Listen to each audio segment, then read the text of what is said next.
Okay, I think we are ready now. All right. Hi, everyone, and welcome to our segment, Dabang Star, right here on the Rush Hour Show with Samia on 99.5 FM Radio Dabang. मेरा और आपका साथ होता है इस segment में जहाँ पे हम feature करते हैं some remarkable individuals from our city, Houston, Texas, those who have made an impact by doing something extraordinary. And today I am very happy to have this individual with me as a guest in the studio who has truly, when he first stepped into his career of in law enforcement, everybody, the whole community was super proud of him, and they still are, and they welcomed him with open arms. So please help me welcome, इससे पहले कि मैं ही सब इनके बारे में कहती रहूं, let me go ahead and introduce my guest for today, and that is our constable from Precinct 3, Mr. Nabil Shike. How are you? Hey, assalamu alaikum, namaste, kamcho, sat sri akal. Yali Madad. Yali madad.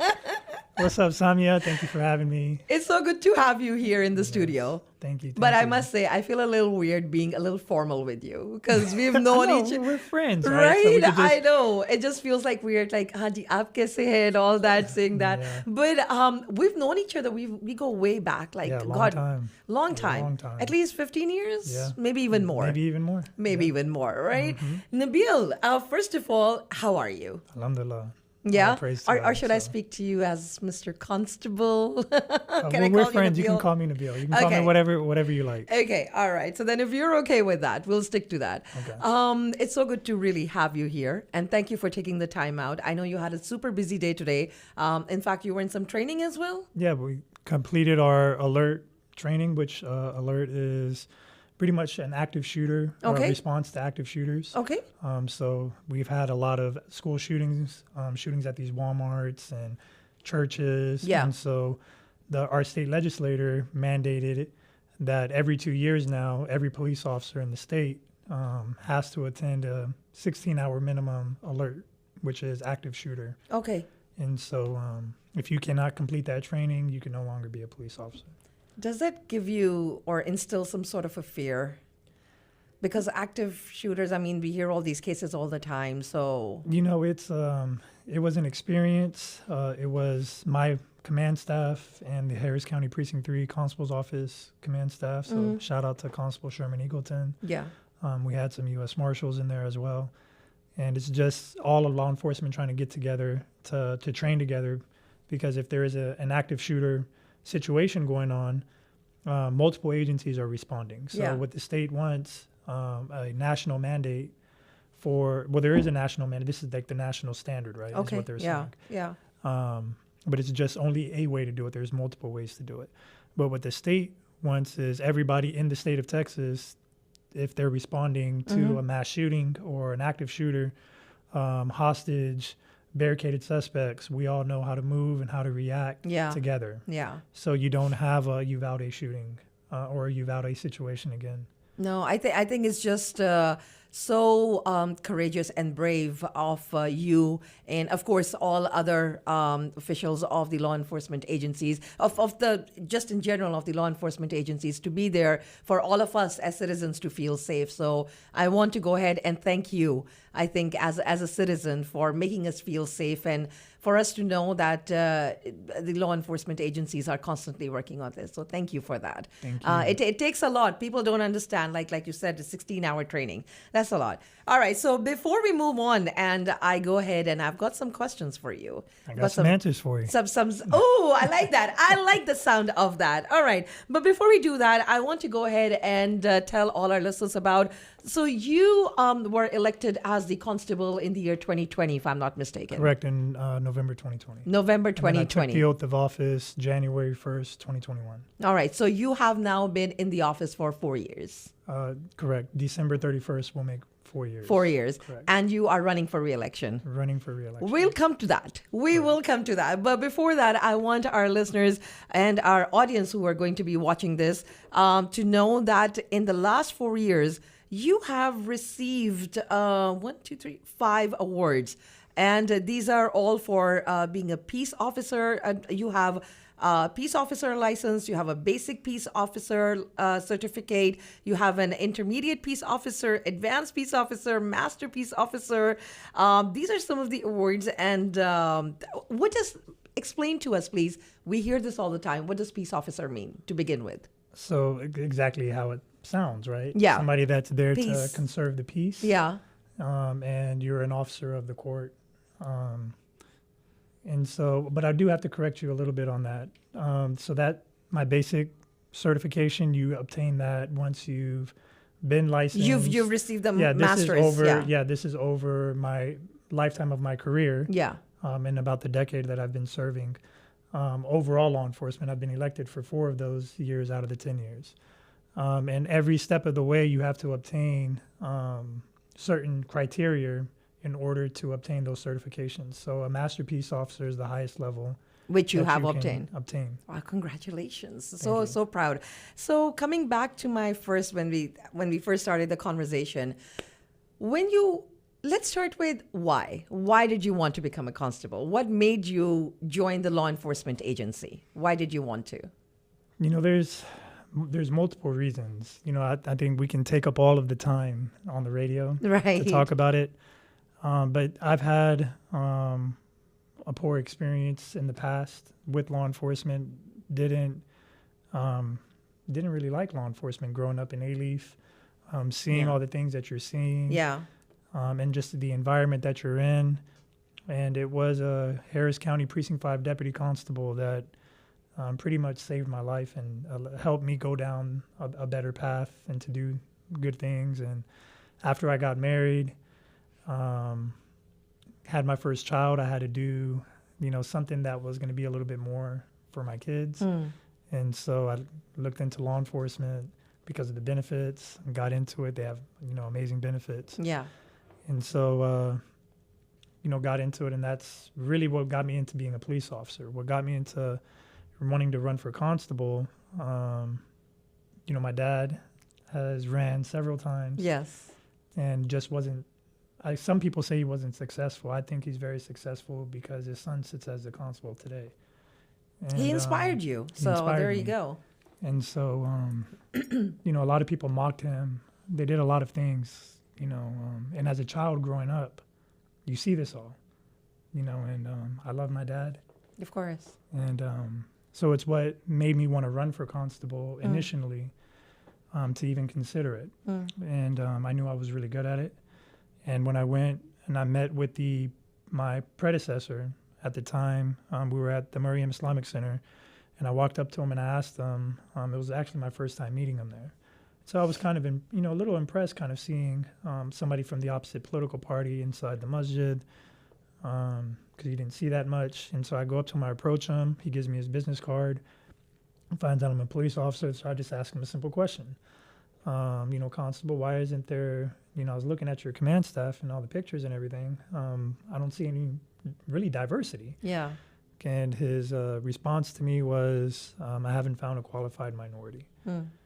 And, to myself, I'm a minority, you're a minority. Yeah. There's several thousand, there's almost 1 million police officers in the country.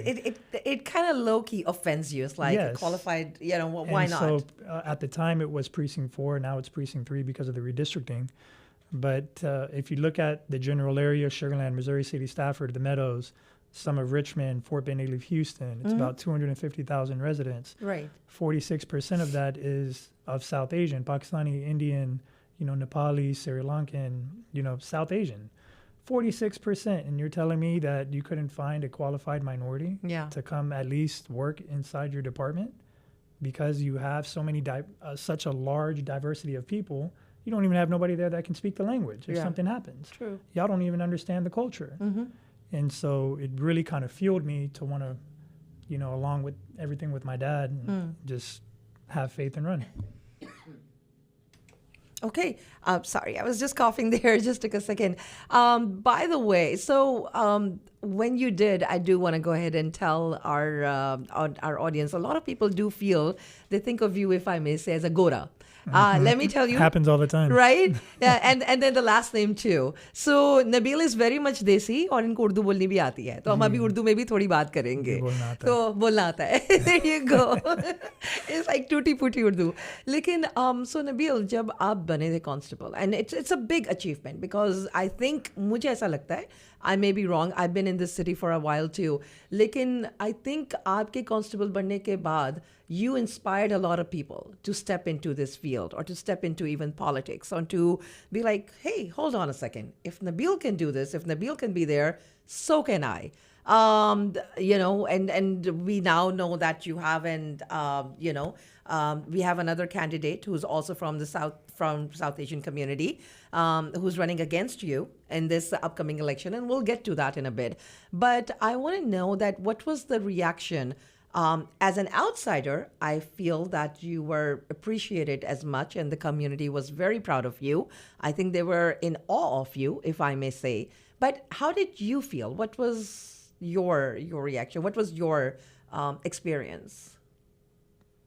And you've got this smile, you've got this smirk on your face. Kya chupa rahe ho? Batao. So the day that I won, there's a Facebook post that I posted, and I put one word. And that's Alhamdulillah. Right. So it defines everything. But the community response was good. I mean, to myself, yeah, it was amazing. On the flip side, if your community, let's say South Asian community, was supportive, what about the others, the non-Desis, the non-South Asians? I think when I came in, it inspired a lot of people, not just members of our community. It inspired a lot of young people to run. Okay. A lot of people, especially with the African American communities and the Hispanic communities and the Oriental communities. I grew up with them. Right. All in Native. That's what all my friends were. Right. And so I'm very well versed with the culture and understand the music, listen to the music. We all go out. We may go out and party together. Yeah. And so just the reactions from the other communities seeing a Muslim, because a lot of people had a misconception of what a Muslim was. Right. He's from Pakistan. I'm from America. My family's from Pakistan. Yeah. But the misconception of him being a Pakistani American. You were born in Houston, right? I was born here in Houston. Yeah. And so grew up in the masjids, so like Mueed Bhai and a lot of the uncles and aunties around here watched me grow up from a little child. And so, it's been an amazing journey. Well, I'm really glad to hear that. I've always wondered, but did you face any? It has its ups and downs. I'm sure. So I want to know a little bit about your downs. So, downs. Like what kind of struggles? Like law enforcement agency ke andar, did you feel any pushbacks? Did you feel any struggles? Were you treated as like he's not one of us? Yeah, so I'll tell you the very first major pushback I had was House Bill 88, which was the George Floyd Act. Okay. And that was George Floyd, who was murdered by a police officer in Minneapolis. He was from here in Houston, and I was reached out to by State Representative Ron Reynolds, the League of Women Voters, LULAC of Texas, and the NAACP, and they needed a police officer to speak about that House Bill 88. And they couldn't get another police officer really in the state to do it. I was newly elected, and I kind of read the bill. Wrong is wrong. Yeah. Right? Yeah. Killing of any man. The man's, yelling out, "I can't breathe." There's a lot of things that those officers could have done different. And some of that bill addressed some of those things that we needed to be different. And we were doing them by policy. So I said, sure. And I went down to the state capitol, one of the greatest experiences that I had, walking with, all these leaders and the halls of the state capitol just opening up because they couldn't believe that they got a police officer to come and speak on the bill. Videos all on Facebook. Y'all are, able to go and see it. Right. There's some news articles on it. And we were able to pass some of the George Floyd Act.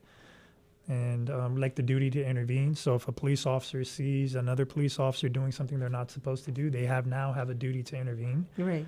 And so before that wasn't the law. That was something that we were able to push forward. We were able to ban chokeholds.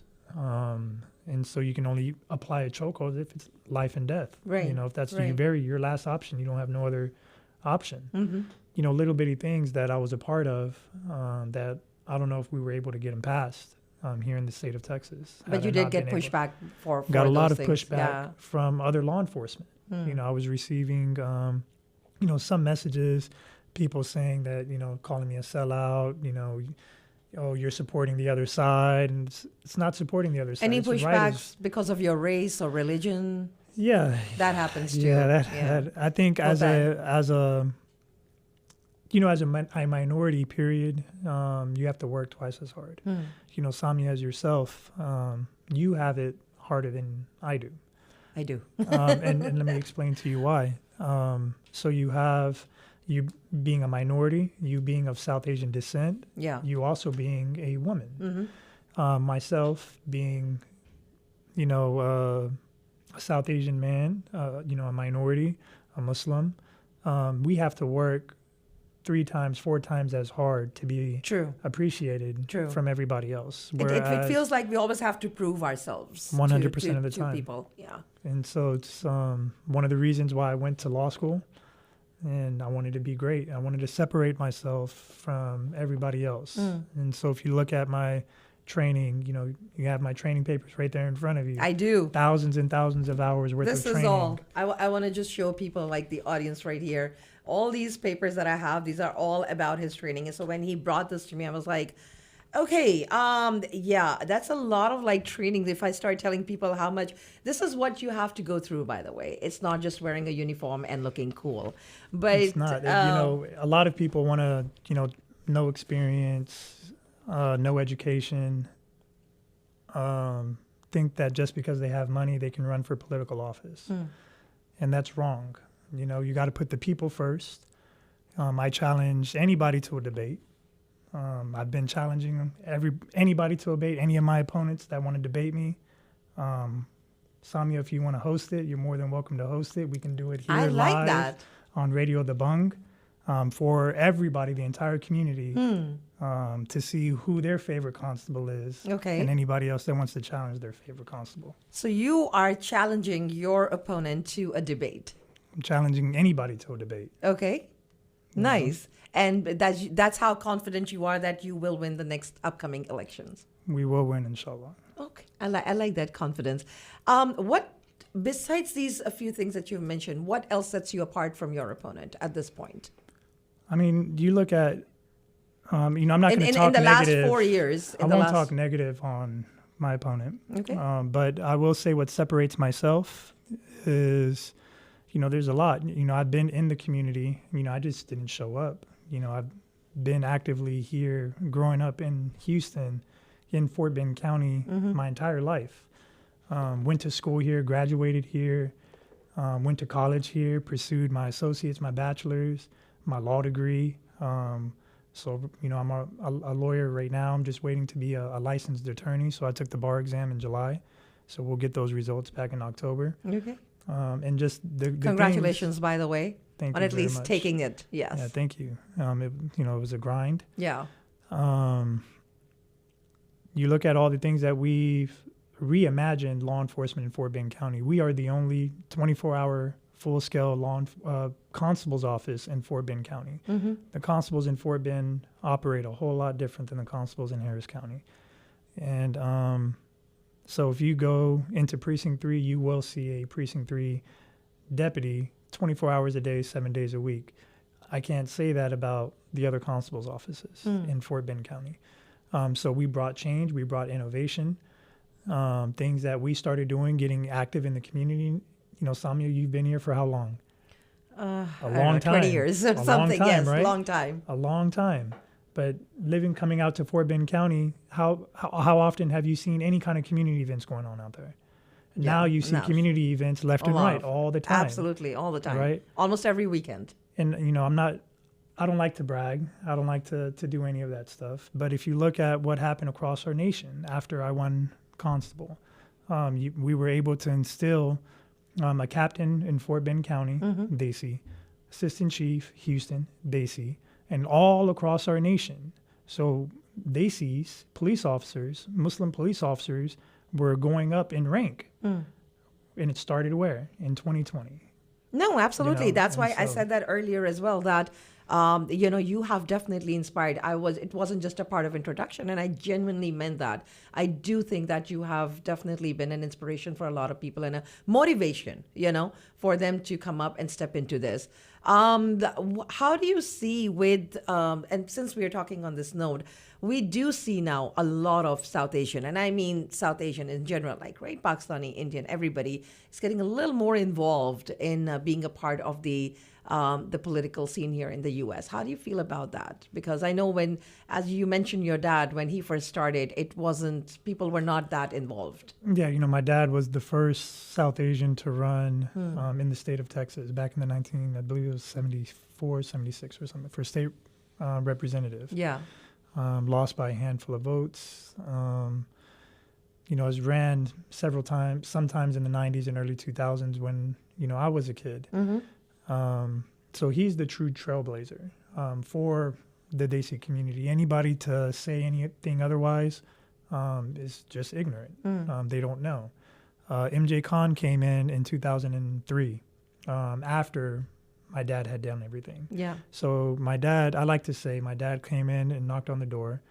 MJ Khan came in and kicked the door. And Nabil Shike came in and blew the door open for everybody else to be able to come in. So coming back to that debate. Yes. When can we have that? We can have it right now. Really? Call him on the phone. Ooh, I like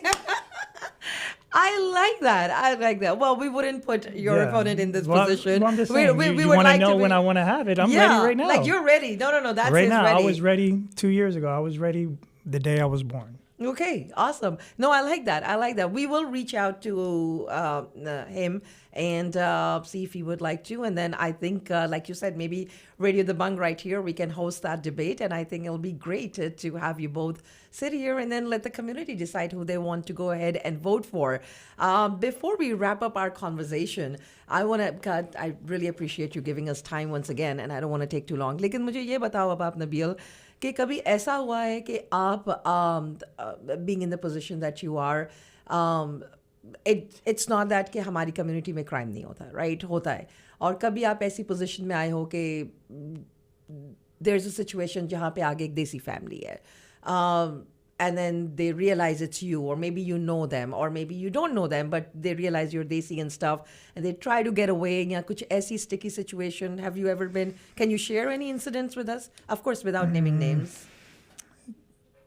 I like these breaths. ये जो ठंडी सांस and then smirk you're taking. They teach you in law school. Don't just yell out words. Right? So yeah, no, but I think shout out to Brian Middleton, the district attorney. He was one of my professors in law school. Okay. And so I think I should join the FBI because I'm a good observer. Taught me a lot. But yeah, there's several occasions. And a lot of our community don't understand that I'm in a position that, I can't bend, rules. I can't bend laws. Now, there's a lot of help that I can provide. And anything that I can do to provide them legally, I do it all the time. I mean, right. I think you've called me on some things before. A lot of people. Yeah. I'm not going to name everybody. Of course, yeah. But just, simple things, hey, Nabil, I need some help. Hey, we had this go on. Can we get some help? A lot of families going through divorces, believe it or not, for some reason, reach out to me. And I'm also a certified mediator. Okay. And so, I don't, charge nobody in our community for anything. Right. Even the stuff that I did at Maryam Masjid. For 3 years, 3.5 years, we provided free security for them. They were paying more than $60,000 a year. Yeah. So that's close to almost $250,000. I mean, almost $250,000 of money that we saved our community. And now if you go look outside of Maryam Masjid, alhamdulillah, they have a big, beautiful building that they're trying to build. Yeah. And a lot of that is from the work that we did. But And coming so- back to my question to you, have you been? See, I don't try to So- avoid. You said So I you could knew what I ask. was doing. See, that's why you would be good at the FBI. Hey, there's a reason I'm a journalist, and yes, I think I Yes, should join yes, the FBI. yes, you should. So coming back to I because like you that, Samia. I like that. You did a good job there. You got me right back on track. hey, you think you could go ahead and get me an FBI or something? It's been my lifelong dream. I know a lot of people. Right? But hey, no, you said I could So, ask you a yeah, question. so, you know, there's- You don't need to name names. I'm You just know, trying to understand. I've had people come to me and ask me to open game rooms, to do a bunch of, things that are, I Kar de guess, yaar. I'll take care of unethical. you. Yeah, but I will That tell kind you of something thing. that I will never compromise my integrity. Of course. And Yeah. this position means a lot to my family. It means a lot to, I can always go and go do something else, right? But I understand what it means to my community. I understand what it means to my kids. Yeah. And as a Muslim, I represent not just the 250,000 people in Fort Bend County in the Precinct 3 area, but the more than 2 billion Muslims in the world. And so I wear it with pride. Yeah. I know sometimes it may look like, I'm just a non-conventional politician. I don't like calling myself a politician. Mm-hmm.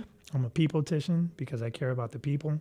So you don't see me in uniform all the time. You'll see me, suits, down to earth, interacting with the people.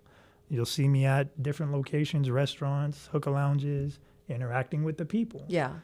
Because that's what you should be as an elected official. Somebody that's willing and able to engage the people and not scared of the people and not scared to going to places that the people are at. Right. And that's what makes me so unconventional from your other politicians. You have some that are very similar to me, but y'all just don't know about them.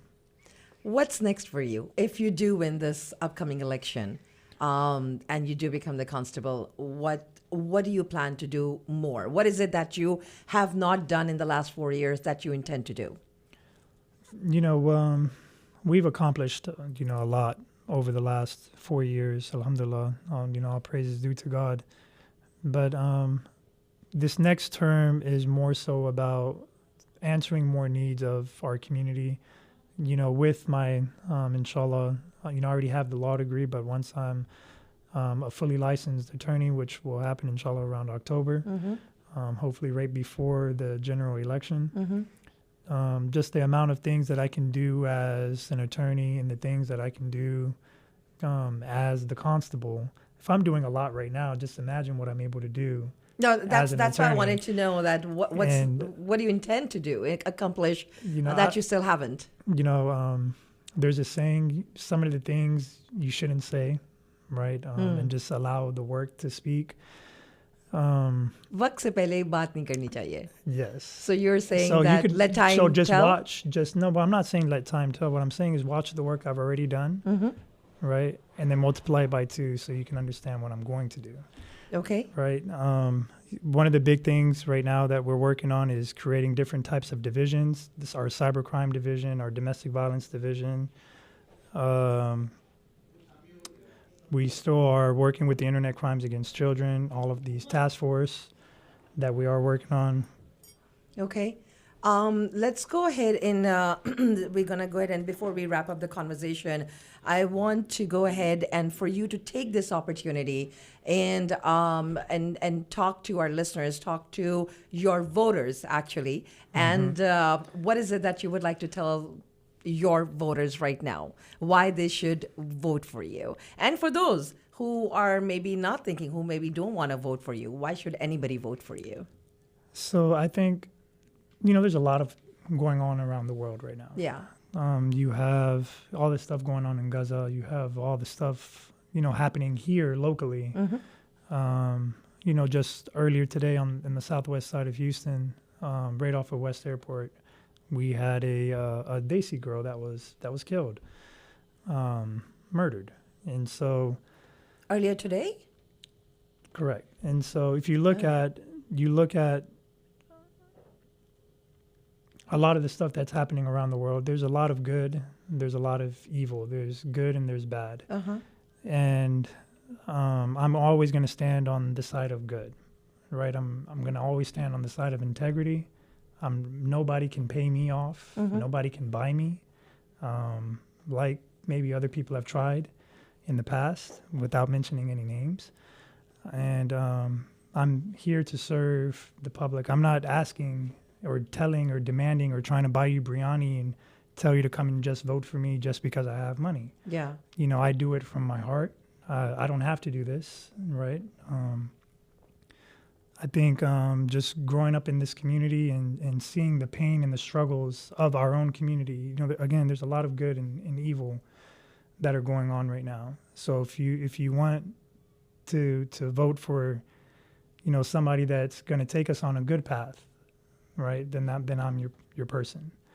And if you want somebody that may not take you on such a good path, well, then I'm not your person. Right? If you want somebody, if money impresses you, right, and not the work, right? If somebody gets killed and, you know, they don't know what they're doing and they go out over there and they mess up that entire scene, what are they going to do? Right? That's a scary thought. What are you going to do? If that is your leader, what are you going to do? You have the blind leading the blind now. Yeah. Right? So these are things that as a community, I'm not saying that my opponent is a bad guy. You know, I'm pretty sure he's done a lot of good things in our community, you know, but make sure it's with the right intention. I've never asked Maria Masjid or any of these businesses or anybody for anything. I've never even come to you. I don't go to Muid Bhai. I don't ask anybody for anything. Yeah. I do anytime that anybody asks me for something, I do it out of the gracious of my heart. I do it for my creator. You know, we only have, about 80, 90 years on this earth. So everything that I'm doing, I'm building for my hereafter. So, do you have any other, how do I say this? Do you have any businesses that you're also running on the side? Do you have any other jobs? Do you have any of the side hustles? Just wondering, you know, do you do anything else besides? I do a lot of other stuff as well, too. You know, a lot of people, I don't talk about it.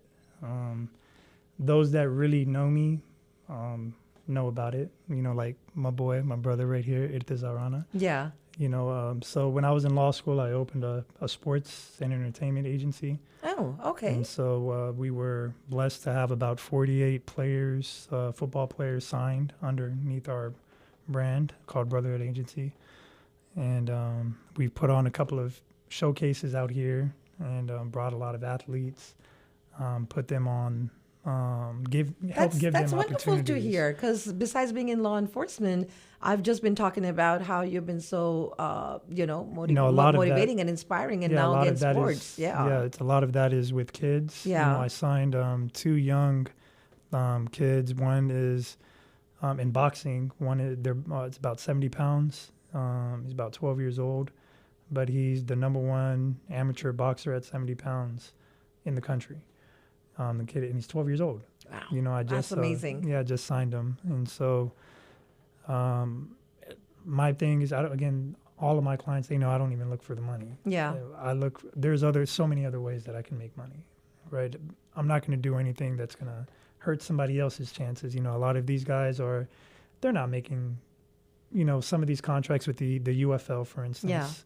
Yeah. They're about $100,000. So a typical agent's fee is about 3 to 5%, which sometimes we won't take it from them. Right. We will take it off of their NIL deals, which is their name, image, and likeness deals.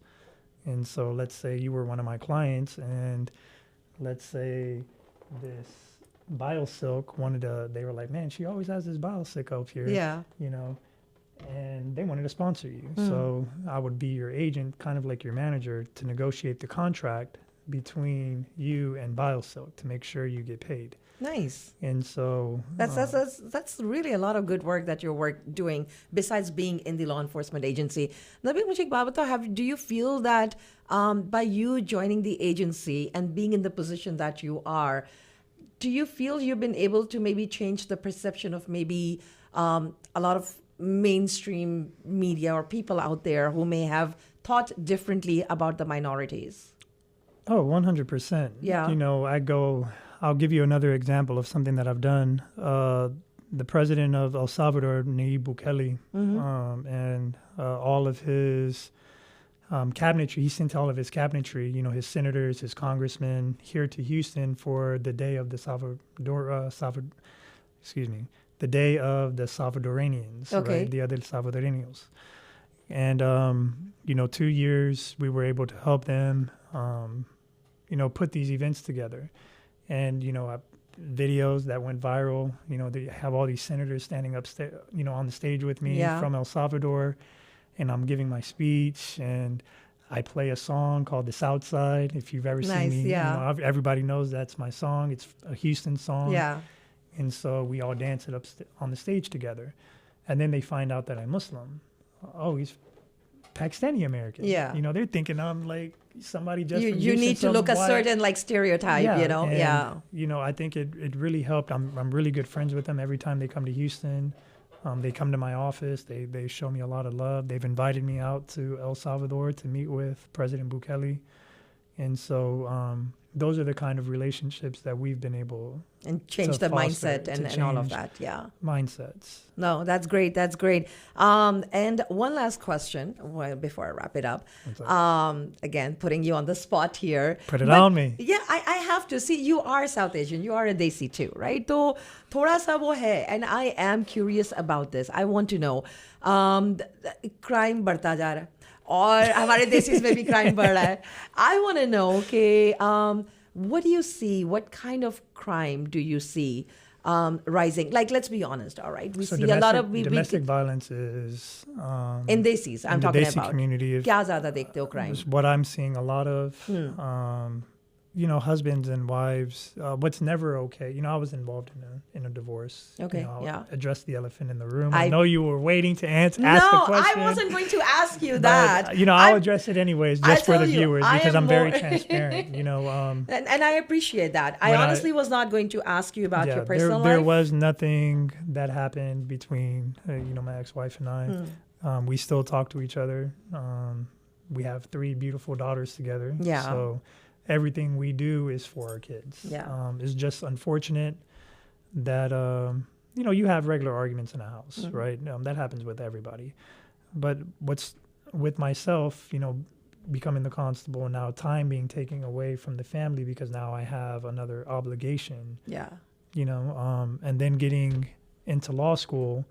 And for anybody that's been to law school, all the attorneys, they know how demanding law school is Yeah.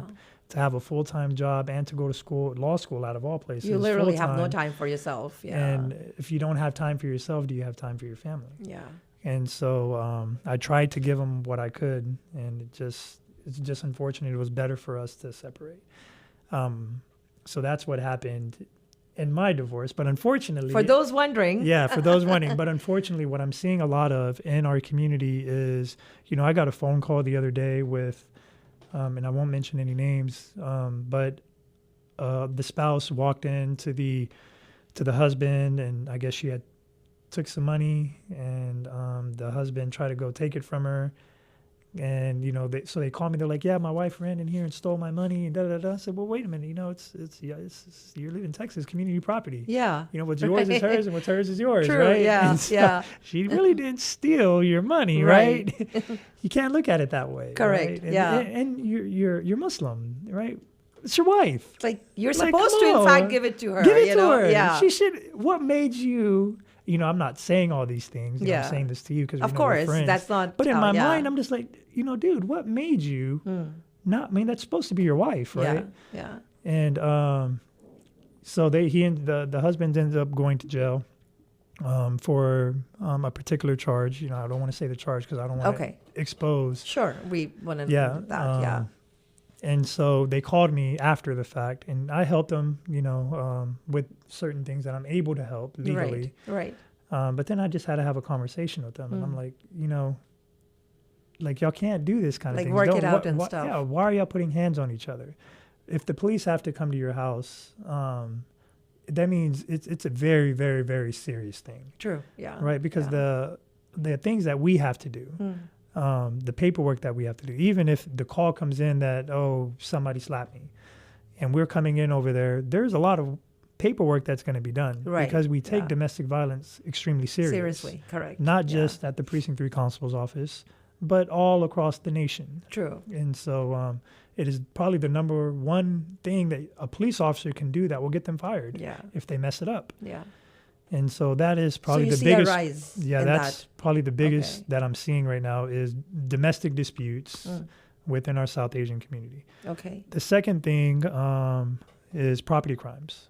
Okay. So your houses, your vehicles getting broken into. We've had a couple of home invasions over the last 4 years since I've been constable. We've been able to catch those suspects. We had, one get followed in Riverstone, Okay. and guys come in, not handcuffed, tie up the dad and gun to the head and steal Whoa. $80,000 watch and Yeah. all sorts of stuff. Desi guys. They see victims. Victims. Okay. And so that's what you're kind of seeing a lot of right now. So ये crime में ज़्यादा है. What about the younger kids, younger generation? Do you see them going towards crime, or what do you see them doing more? With our younger, I would say, if I had to put an age group, I would say about under mid-20s, early 20s. Yeah, to, I was to going to say younger like teens. teenagers to 20s. A lot of the things that we're probably seeing, number one is vaping, Okay. right? Vaping is illegal for anybody that's under the age of 21, right? So Really? it is. It's considered tobacco. Oh, Yeah.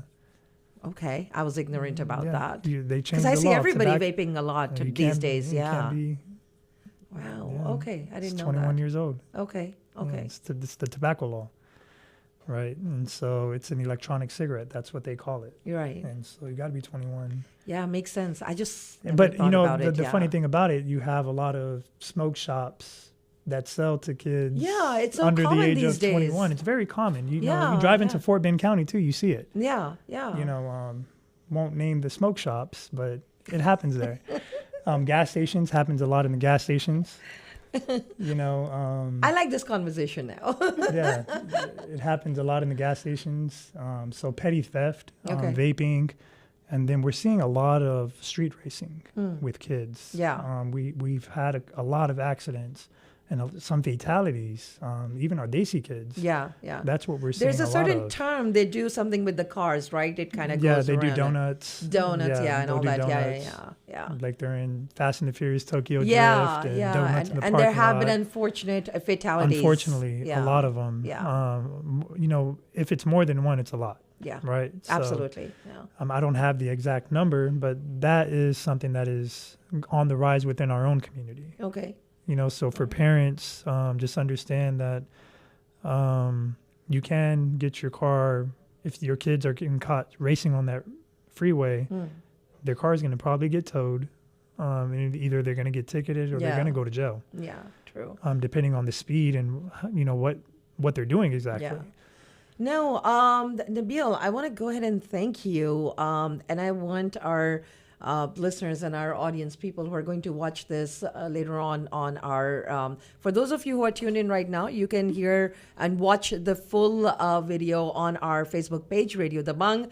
I want to go ahead and say this about Constable Nabil Shike here. On a very professional and serious note, that I really do appreciate you being so open, and you sat here with that. You told me go ahead and ask anything that you want. I myself personally didn't want to go and touch his personal life, but he was even open to that for you to bring it up yourself and address the personal issue that you have gone through, which was quite a controversy, a couple of months ago. A lot of people just didn't it was about 2 years ago now. Yeah, It's been that long. Oh my goodness, and But- rumors do happen and stuff, and Yeah. especially when you're in an important position like but yours. I came out on the news. I've been here. That's true. That's true. I'm not running from it. Yeah, You'll- No, but that's what I'm saying. My kids and- are always around me. Yeah. But that's what I want our listeners and our audience to appreciate, that, you addressed it yourself. Usually people shy away from anything that relates to their personal life, but you didn't. We have candidates right now that are going through something personal on the Democratic side. Okay. For commissioner that refuses to. Maybe Samia, you can kind of get him to come out and do the right thing and talk to the community. Hey, this format is open. I am willing to have anybody. He's running You for the said- Precinct 3 commissioner's race. Okay. And that's something he hasn't done, is come out to the community and let them know. And I'm a man of transparency. And, even though we're running on the same political party, wrong is wrong and right is right. Yeah. And so if he's not willing to come out, then he should do the right thing and just step away and allow somebody else to come in to run for that seat. All right. Well, there you go. A transparent person candidate sitting right here. He's been your constable for Precinct 3 for the last 4 years, and he's running for re-election. He's ready to have a debate with his opponent. He says, even right now, I could just go ahead and start this debate right now. But obviously, we're not going to do that. But hey, it's open. I think I'm going to go ahead and announce this, that we are ready to have this debate at Radio Dabang, and calling all politicians and all positions to be our guest right here on 99.5 FM. Nabil, I really appreciate you taking the time out, and we've taken this was supposed to be a short interview. Yeah, and I looked down at the time and I said, I know, and I'm also looking at the time and I'm like, okay, hold on, I'm supposed to wrap it up, and every time I say wrap it up, that's what happens something when else you comes. have two friends sit down that haven't really sat down and talked to each other. और मेरे पास अभी बहुत बातें हैं करने को, अभी बातें नहीं करेंगे, हम बाद में बातें करेंगे. I like that. So वो क्या कहते हैं, आपकी ज़बान बोलने वाले Nabil, I'll give you the final 10 seconds to say what you want to say once again to your voters, and with that we're going to wrap this interview up. And I just want to go ahead and thank you once again for being our guest at Radio Dabang. If you want to go ahead and say something. Yes, thank you, Samia. Again, my name is Nabil Shike, and I am honored, privileged, and blessed to serve as the Fort Bend County Precinct 3 Constable. And I look forward for your support and your vote in this upcoming election. Early voting starts October 20th. So just get out there and vote early. We are expecting a pretty busy election cycle.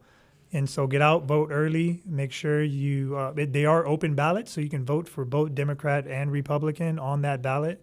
But when you get down to that constable's race, my name will be number 1 on that ballot. And mark it, check mark it, double check it, triple check it, but re-elect your favorite constable, Nabil Shike. And thank you, Samia. Thank you, Radio Dabang. Thank you. Thank you so very much. I want to thank a special shout out going out to Mike Khan for organizing this today's meeting. And once again, all the best to you. We wish you all the best. Good luck. Thank you. And with that, my darlings, it is time for me to sign off as well. And take care. Have a great day. उसके साथ साथ वो लोग जो हमें